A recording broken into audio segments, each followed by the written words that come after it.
दोस्तों, भारत का संविधान भारत के नागरिकों को कुछ मौलिक अधिकार अर्थात फंडामेंटल राइट्स देने का वादा करता है, जैसे समानता का अधिकार, स्वतंत्रता का अधिकार, शोषण के विरुद्ध अधिकार, धार्मिक स्वतंत्रता का अधिकार, शिक्षा और संस्कृति का अधिकार और संवैधानिक उपचारों का अधिकार। दोस्तों, क्या आप जानते हैं ये मौलिक अधिकारों का कंसेप्ट हमने लिया है अमेरिका से।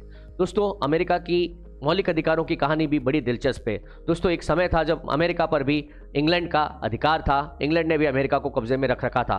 दोस्तों, 1750 से लेकर 1770 के बीच में इंग्लैंड की पार्लियामेंट ने अमेरिका पर तरह तरह के टैक्सेस लगाने शुरू करे, तरह तरह के प्रतिबंध लगाने शुरू करे।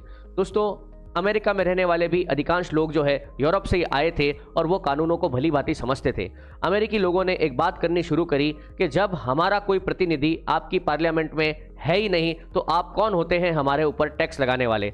उन्होंने एक नारा दिया, प्रतिनिधित्व बिना कोई कर नहीं, नो टैक्सेशन विदाउट रिप्रेजेंटेशन। दोस्तों, हद तो तब हो गई जब अमेरिका में चाय, शराब और शोरा अर्थात बारूद, इनके व्यापार पर भी इंग्लैंड ने प्रतिबंध लगा दिया, अर्थात इनका व्यापार सिर्फ इंग्लैंड करेगा, अमेरिका के लोग नहीं कर सकते। 1773 में दोस्तों बोस्टन बंदरगाह के ऊपर चाय के जहाज़ों में आग लगा दी गई, इसे बोस्टन टी पार्टी कहा गया। उसके बाद तो अमेरिका की सड़कों पर दोस्तों कत्लेआम होने शुरू हो गए। इंग्लैंड ने इसे विरोध को दबाने की कोशिश करी, परंतु दोस्तों ये विरोध दबाया नहीं जा सका।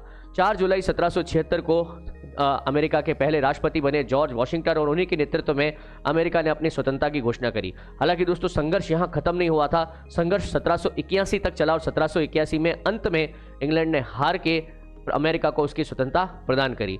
तो दोस्तों, नो टैक्सेशन विदाउट रिप्रेजेंटेशन, यही बात बनी अमेरिका के स्वतंत्रता की आधार की। यही बात बनी दोस्तों अमेरिका के डिक्लेरेशन ऑफ इंडिपेंडेंस की, जहां पर यह डिक्लेयर किया कि सभी को, जो भी नागरिक इस देश के होंगे, उन्हें फंडामेंटल राइट्स होंगे। दोस्तों, हम भी जब संविधान बना रहे थे तो हमने अमेरिका की इस बात को अंगीकार किया, और क्योंकि भारत के संविधान की शक्ति भारत के नागरिकों में निहित है, संविधान ही हमें क्या देता है, मौलिक अधिकार देता है। तो दोस्तों, ऐसी और जानकारी के लिए बने रहिए जीके इंडिका पर।